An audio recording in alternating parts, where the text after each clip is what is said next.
Happy Motivational Monday. This is Deb Pelche, vibration trainer, coming to you live with Lifepro, the fabulous supplier that I love to talk about almost daily in some version on a video.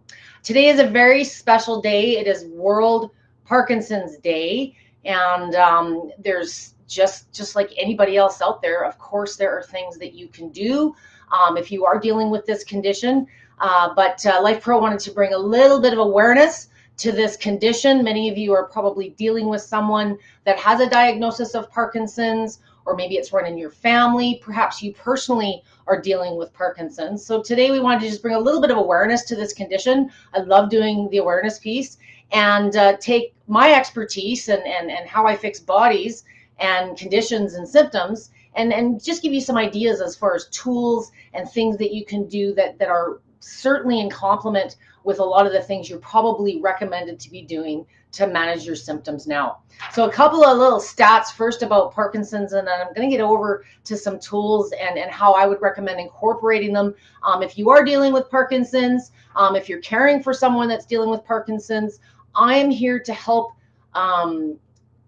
give you some guidance on the activity piece.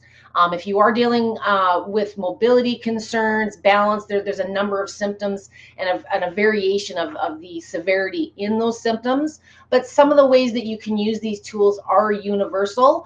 It's just going to be, different durations and maybe different intensities depending on where you personally are starting at from a physical health standpoint. So in the US right now, I always talk US stats. They estimate there's about 1 million people living with Parkinson's in the United States. This is all coming from Parkinsons.org. It was a really good piece of information I found, not only about World Parkinson's Day, but current statistics and research and all those things I like to dig into. They estimate that there are approximately 60,000 new diagnoses of Parkinson's every year in the US. There are over 10 million estimated cases worldwide. Really depends. There's not kind of a conglomerate system to track all of that, but they do estimate around 10 million globally. And interesting, men are 1.5 times more likely to develop Parkinson's disease than women. So if you are dealing with this, again, the exercises that we're doing are not universal necessarily to a male or a female. And I'll get into some of the breakdowns there. I try to keep it simple and more universal for everybody. Interesting recent study that I found in 2019. There was a collaboration between a number of different Parkinson's organizations, including the Michael J. Fox Foundation, along with other industry partners, and they revealed the financial toll or the burden of caring, through facilities, through medications, through, inpatient, outpatient, physio, those types of things. In the U.S. is an estimated $51.9 billion, which is almost twice as much as they estimated before they conducted this study. So that worked out. I did the math on that, and it worked out to a substantial amount of 51,000 or something per person. I'm sure I've got some math checkers out there, but it's staggering. Most of you are not in a situation where you have that kind of expendable income. And, whether it's pharmaceuticals, whether it's physical therapy, whether it's activity, things cost money to treat symptoms and care for some of these conditions. So ideally today, I'd like to give you some affordable solutions to help you. Exercise is known to help combat the symptoms of Parkinson. There's no perfect prescription, if that's the word that you're looking for, or protocol as far as what actual activities you should be doing for Parkinson's. Like I say in many of my sessions, regardless of the label, whether it's Parkinson's or rheumatoid or MS, it's more about what you physically are able and willing to do and progressing from there. Certainly, I'm going to give you an outline today of some ideal exercises. If you are joining me today, let me know where you're coming from. If you are dealing with Parkinson's, perhaps you have some specific questions. What I'd like to do towards the end of the session is just answer some of those questions for you. There's not everyone fits into the same box, but with this broad stroke approach I'm going to show you today, if you have any questions toward the end that I haven't answered, please feel free to ask those to me once I get back in front of the camera here. So let me know where you're from. Perhaps Parkinson's has a particular interest to you. You're dealing with it. You're caring for someone. And I invite you to contribute to the conversation that way. If you're inactive now and you're dealing with mobility and pain, just a little bit of movement is a step forward. It's not about doing a big exercise routine. And I beg you to work within your limitations and your range of motion when you're starting out with these things today. Just getting up and moving around is a very beneficial place to start if you spend a lot of time sitting. For my more active folks out there, if you are more diligent in your activities, you're doing things more regularly, certainly that's a good start, but there's ways to increase or, maybe perhaps tailor exercises to more cater to some of the conditions and symptoms that you are dealing with. Hello, Tammy from North Carolina. Your brother has Parkinson. So I hope that there's going to be some tips here for you today, and perhaps you have some tips you can share as well. So like any of the conditions I've talked about in these lives in the past, there is no blueprint. And again, I want to stress it's more about you personally, what your deficiencies are. It doesn't mean it's a Parkinson's thing. Maybe you blew your knee out playing football, so you got Parkinson's and you got a bad knee. So there's lots of unique things about each of us that we need to address. If we're going to be getting active on a regular basis, you want to make sure that you're not only addressing the deficiencies, but you've got the right plan of action and you're working within your limitations. The last thing I want to do is have you overdo it and not have you, go about your day for a couple of days because you're so sore. And if you're going to spend time and effort doing something, you want to make sure it's going to contribute to those overall goals that you've perhaps set with your caregiver, your PT, in the long run. Okay. And there's going to be different time frames within goals. Getting better balance and losing 30 pounds and getting strong are very different time frames. So my last little ditty before I get shaken and lifting some heavier objects here behind me. For people living with Parkinson's disease, guess what? Exercise is a critical factor to maintaining balance, mobility, and just your day-to-day living, multitasking, all these things that you have to do to go about your day. Exercise and physical activity has been shown to improve many of the symptoms and can even help slow the progression. If you're not familiar with Parkinson's disease, it can be a progressive condition where symptoms develop more and become more severe over time. So exercise and giving your body quality nutrition to support these activities can go a really, really long way in not only preventing symptoms from progressing further, but perhaps to help reduce the severity of the symptoms that you're dealing with already. So there's 3 key elements when I was doing all my digging online for Parkinson's, and a lot of this is common sense, and it comes up as a thing for Parkinson's, but it's a very common sense thing in my opinion. So there's 3 key elements if you want to get active with Parkinson's that you should be paying attention to. One of them is aerobic activity, which is sometimes a component in many different lifestyle goals.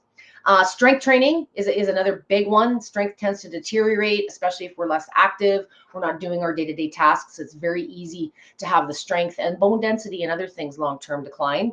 And then balance, flexibility, and agility. So to what degree the balance may be poor or flexibility is going to vary. And these are some of the things when you're getting started out, you want to improve your balance and your flexibility, but where you should be starting and how long you should be doing some of these things are going to vary for everybody. Hello, Debbie from Virginia. Anyone else joining us after I did my initial darn near 10-minute ramble here? I will be leaving some question time at the end, so please feel free if you do have Parkinson's, if you're dealing with someone who has Parkinson's and you're looking for some questions to be answered, I'm going to leave some time towards the end after I go through 3 key elements here. Okay, so it's probably no surprise if you've joined any of my videos before. I have a number of pieces of equipment. I certainly have my preferences as far as what I like to do for an activity, but I wanted to give you some other ideas falling into these 3 key elements or categories that I spoke about earlier.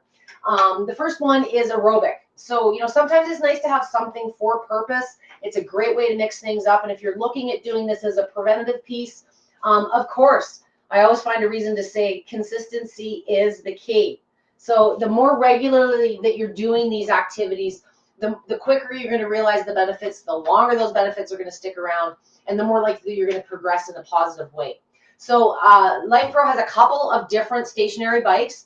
They are both foldable. They both do not require power. Today I've got the Velo cycle set up, and I'm going to have my lovely gal Laura and Super Dog all behind the scenes at a link. But one of the things that you may want to do if you haven't been doing a lot of cardio activity, and you find walking or more traditional things a little bit hard, perhaps you're dealing with bad joints and things like that, an exercise bike and some of the adjustments that you can make on the velo cycle, if you are dealing with arthritis, bad hips, bad knees, one of the nice things about doing cardio on this style of a bike is you can reduce the amount of body weight that's going into the equation. I've shown in a number of my sessions, and I will when I get to the vibration plate also show you how you can add a cardio element to your vibration plate. But it is in a weight-bearing fashion. So you're standing on the machine and bearing your weight. And I know some of you that are struggling to lose weight, maybe it's not the lung function or the wind that runs out first, but perhaps it's arthritic joints, or you're dealing with swelling or hypermobility. There's a number of different reasons that we have this mentality, and we've been taught that you have to do these long, drawn-out durations of cardio to make it effective. And if you're dealing with poor body parts, sometimes it's hard to get to a level of fatigue where you're feeling that exertion because the knees or the hips or some of the supporting infrastructures poop it out on you. So a bike is a really good way to, you could sit here for a much longer period. You're developing some leg strength, you're working on flexibility, there's core stability going on, but it's a better way to build up the cardio, especially if you haven't been doing it for a long time and you suffer with fatigue, and bearing weight is not your friend for long periods. So that's the number one reason I'd recommend one of Lifepro's foldable exercise bikes is it gives you the ability to work on that cardio more frequently and for longer durations without having to bear weight as I've shown you on the plate. So that's just a really good option. The other thing that's really important when you're dealing with Parkinson's, coordination, multitasking, some of those things that become challenging.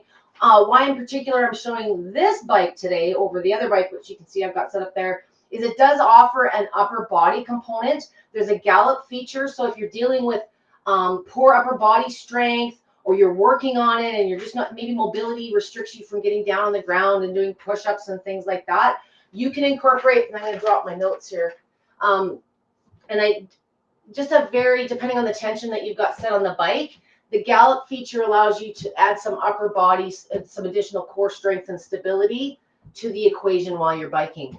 I find personally when I start incorporating more upper body, I feel like I need a little more resistance in the legs.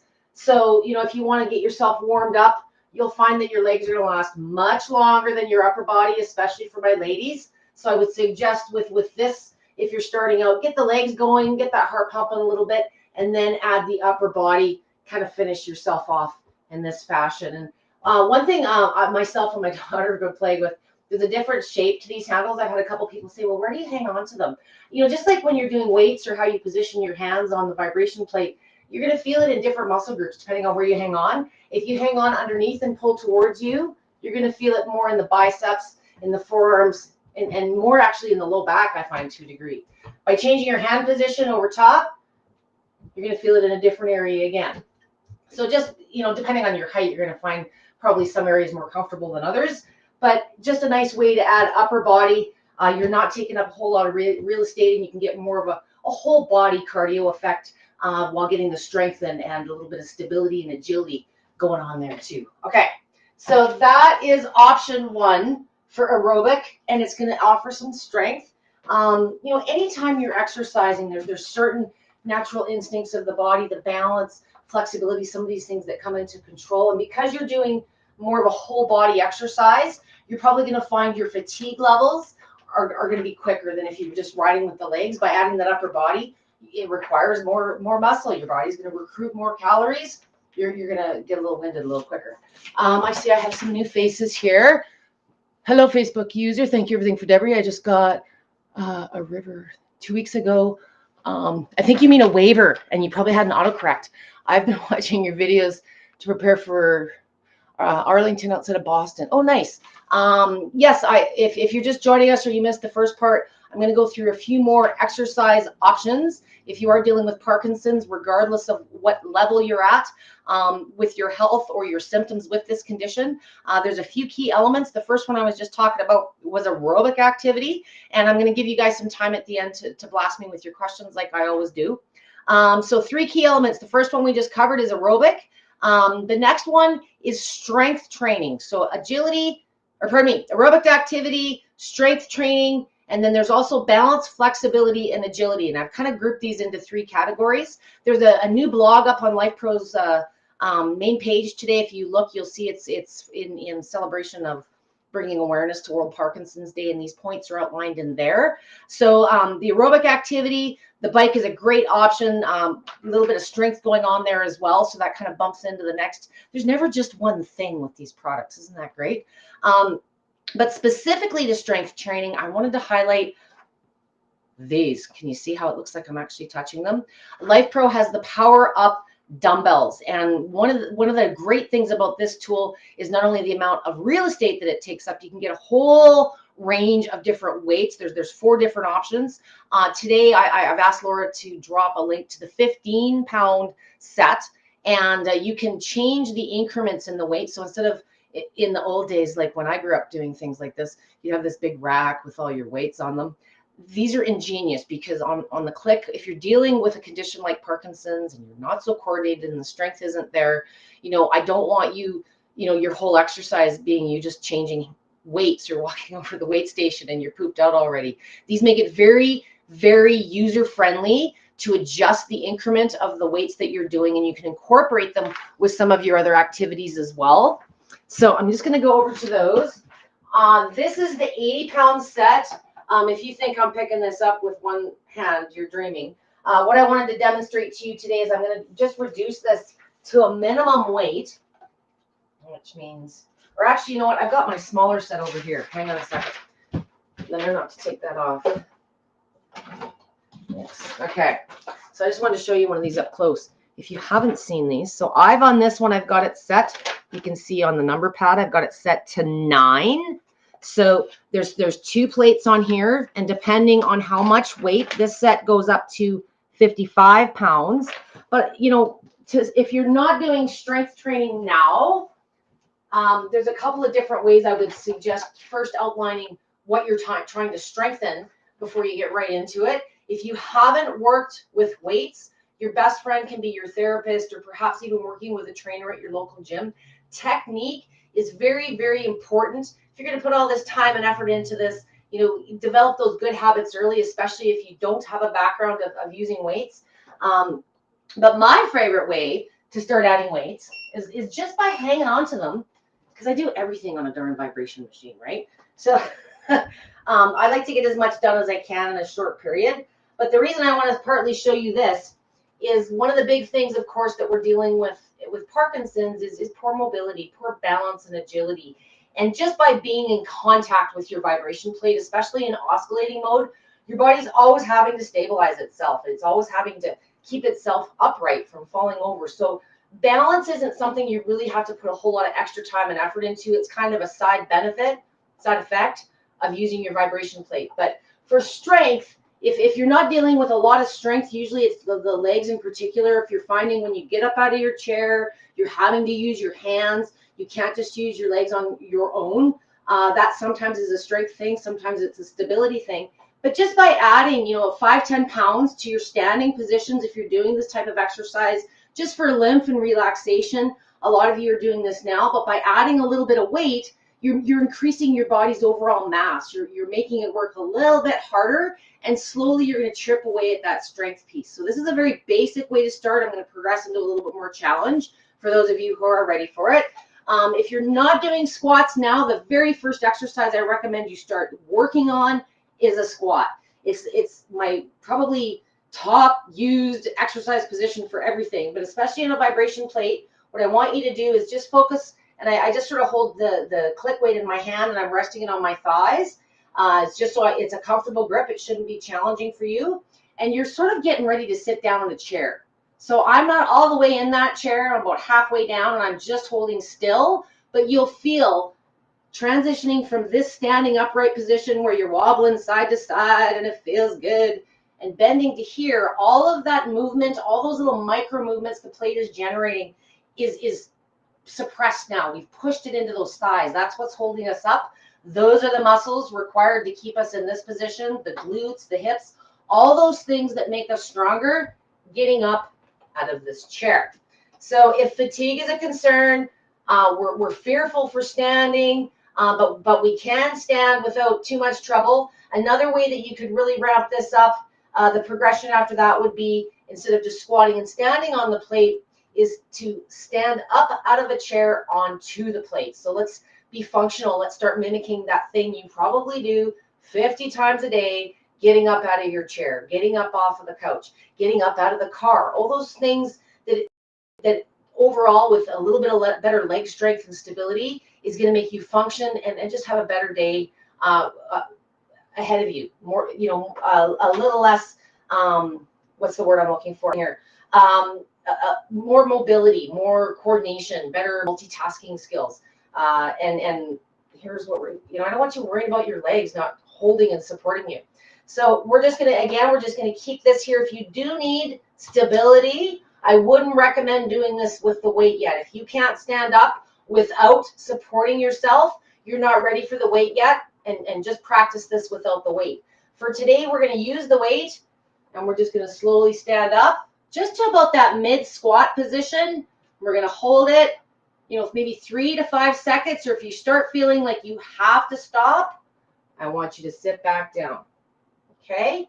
And I would love about 3 to 5 reps. So what we're doing here, while we're adding weight, we're adding a piece of weight to make our body heavier. It's making those muscles work harder, helping with the bone density. If you are dealing with balance and stability, it actually makes you feel a little bit more grounded. You don't feel as wobbly. You got something to hang on to, okay?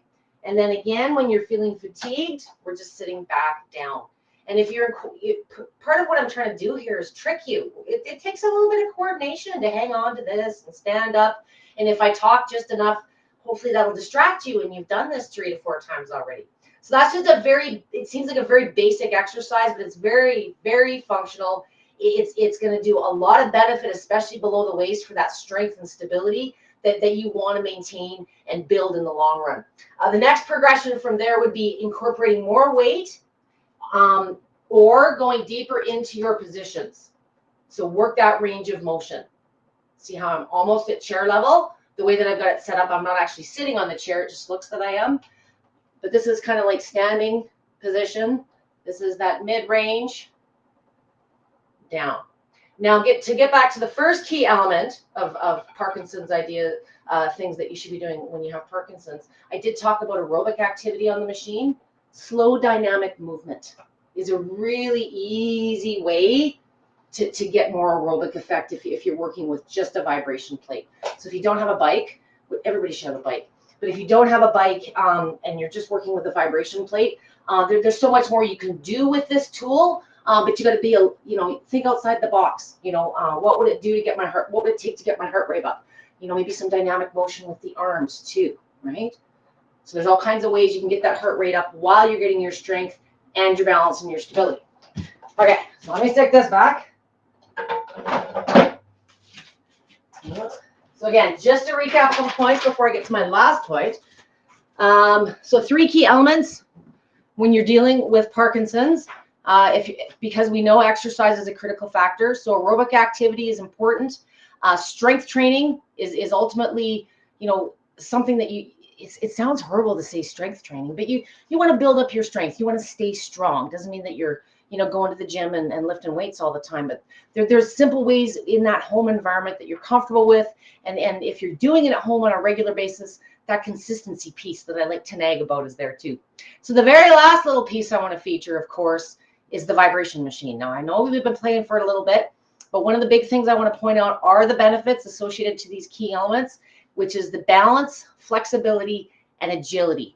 It's that day-to-day task, getting yourself dressed, cooking meals, driving the car. We want you to stay independent for as long as possible. And there's like I say, the strength, the lung function, and the balance and agility, can be accomplished very easily just with a vibration plate. But because I know you guys are going to be doing this regularly all the time, variety is the spice of life. So there's some other nice tools that Lifepro brings to the table for that. So let's get to the vibe machine, which is still going.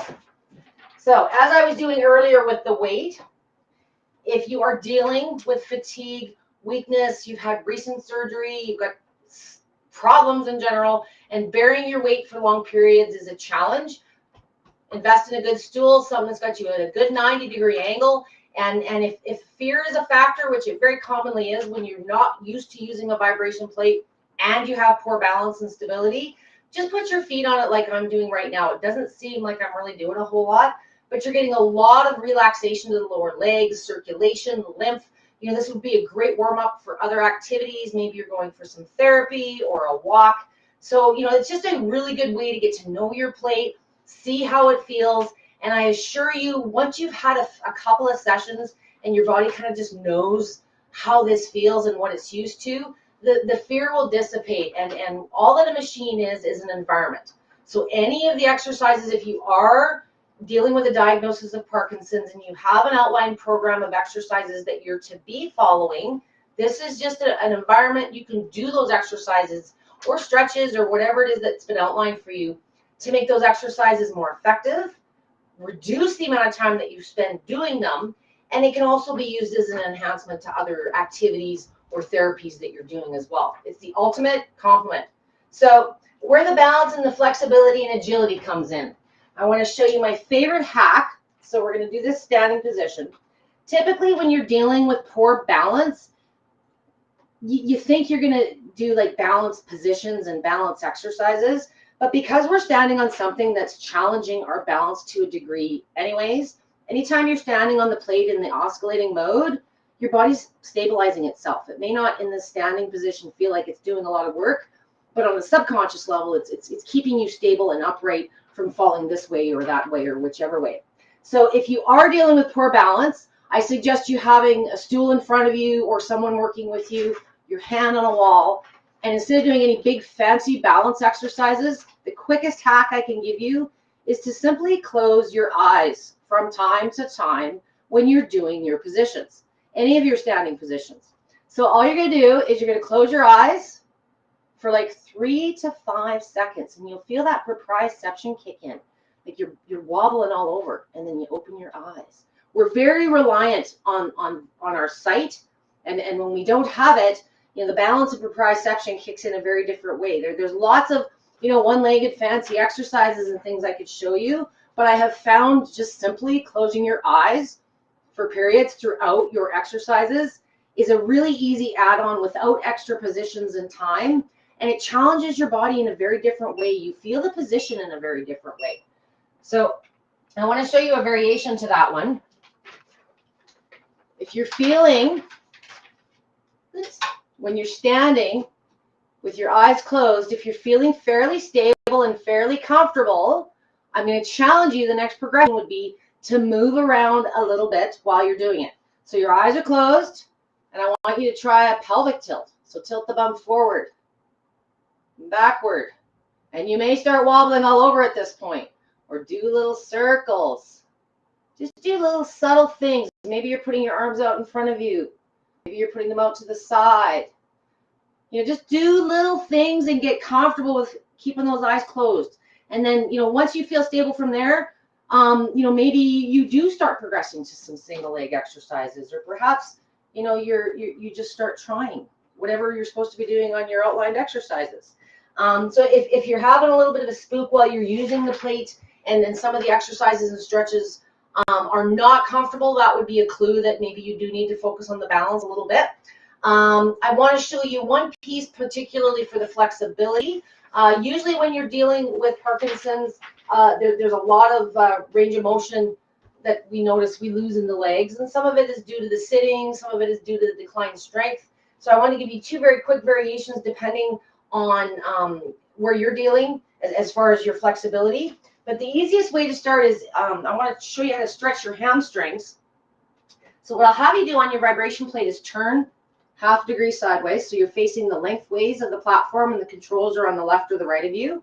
I want your heel right in the middle of the plate, and your toes are going out from there. So instead of your foot being centered in the plate, your heel drives the movement. So wherever your heel is placed, that decides how much you're moving. And if you're dealing with very poor balance, I just want you getting used to these positions versus, you know, trying to challenge you just yet. So by putting your feet right in your heels right in the middle in line with the display, and your toes heading out, you'll feel that the toes are lifting, but you'll feel very stable with your heels planted because there's not a lot of movement with your heels being in the middle. So I just want you to get used to the move before you start making it more wobbly. So our chair is still here, and we're going to use this as a guide to just have something to hang on to. We're going to lean over, and depending on your range of motion, this might be as far as you go. But what I want you to do is get your legs as straight as possible, just undone, but straight as possible. And you should start feeling a stretch from like the Achilles all the way up through the back of the knee, the calf, the hamstring. Depends how tight you are, okay? Depends on your range of motion. If this is how far you can go, then we need to work on this range of motion. For those of you that have better range of motion, just hang on to the stool to give you something to feel grounded. Just go to your low point. I don't want you bouncing, and just let yourself hang at the hips. Focus on breathing, relax the neck. Don't fight the movement. And then if you're feeling a little bit lightheaded or you'd like to stand up, I'd like you here for, 5 to 6 seconds. Roll yourself slowly back up. Don't stand up real fast. You got a whole lot of blood flow going on. I don't want you getting woogie on me. Okay? And this is something 2-3 reps maybe. Start working on this range of motion in the back of the legs. It's going to help improve your range of motion on your squats, which is going to make life better getting up out of that chair and out of the recliner. Okay? Just a very small variation. And once you're comfortable doing this, you'll get to a point where you don't need to hang onto the stool. You know what you're doing. Then you can back your feet up a little bit, which is going to move you more, destabilize you further. Okay? But I don't want you wobbling too much until you're comfortable with the basic exercise, especially if balance is poor. Okay? The very last variation that I'm going to teach you, which I probably do in almost every session, if your range of motion allows, another way to really target flexibility, especially in the back of the legs, back pain, core stability, all those things that we need to deal with, is just by sitting on the plate. So if you are dealing with Parkinson's and you are very digressed and have lots of severe symptoms, you're probably spending a lot of extra time sitting. So the added bonus, if your range of motion allows, you can sit down on the plate and just do this passively, where the legs are straight out in front of you, you're relaxed on the heels, and you can just reach for those toes, and you'll feel that same stretch all the way up through the legs. When you're seated like this, how close or how far apart your feet are in a V determines how much movement, because your thighs are getting wider. So it really depends on what's comfortable for you. The head shake is not harmful by any means. It's just you like it or you don't. So if you don't like the head shake, don't fight it and resist it. You're not going to win. It just makes you more, when you resist the shake, you become rigid, and it moves you around versus your muscles fluidly accepting the movement. So if you just don't like it, just lean forward slightly, and you'll notice that it kind of leaves the head and stays more focused in the back and the shoulders. The very last variation, if you are able to get down here and sit on the ground, I've shown this one as well. Sit on your hands. Okay. Just tuck those hands palm down underneath the thighs, and you'll feel a little bit of movement up through the arms, the elbows, the biceps, the shoulders, depending on how much you're sitting forward or backward, the angle of your spine. The whole point is experiment. The more you move around and wiggle around in any one given position, the more you're going to learn to direct it to the areas that you want to give attention to. It just takes a little bit of experimentation. Okay. I'm going to stop my eyes from wobbling, and I'm going to come join, and I just want to recap my more finer points here. So again, just to recap very, very quickly, there's 3 basic key elements. If you want to, not if you want to, you should be, if you're dealing with Parkinson's, there's some key activity elements that are going to help you combat these symptoms, hopefully help them digress. We don't want to see you deteriorate any further. So whether you're using any of these tools today or not, if you're here with a product of Lifepro, there's obviously some health benefits that you were seeking. I'm here to just give you some different ideas. Again, this is about Parkinson's and creating that awareness today. but people with Parkinson's are just like regular people. And it boils down to you personally, where you're physically starting.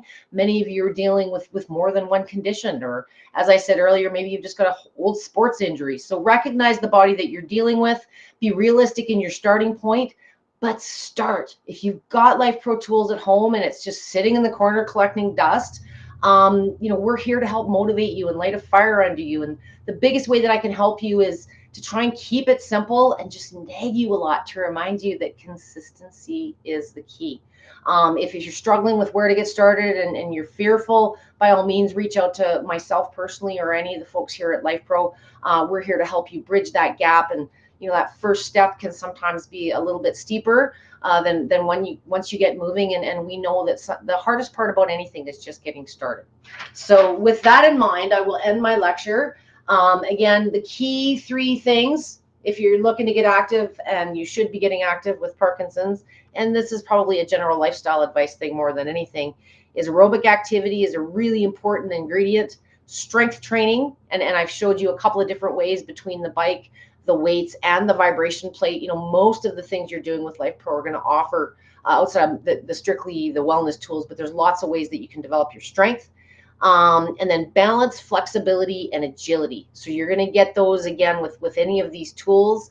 It's nice to mix things up. And if you're doing this on a regular basis, I hope some of these ideas mix up your existing routine, or maybe give you some ways to add on and just make what you're doing that much more effective. And again, there's probably an outline of exercises that have been recommended to you that you're supposed to be doing. If you're looking to reduce time and increase effectiveness, there's a number of ways with the tools here that I've shown you today that you can wrap things up for better, more optimal results overall. Thank you. I see that my superstar here, Miss Lauren, has dropped the blog article.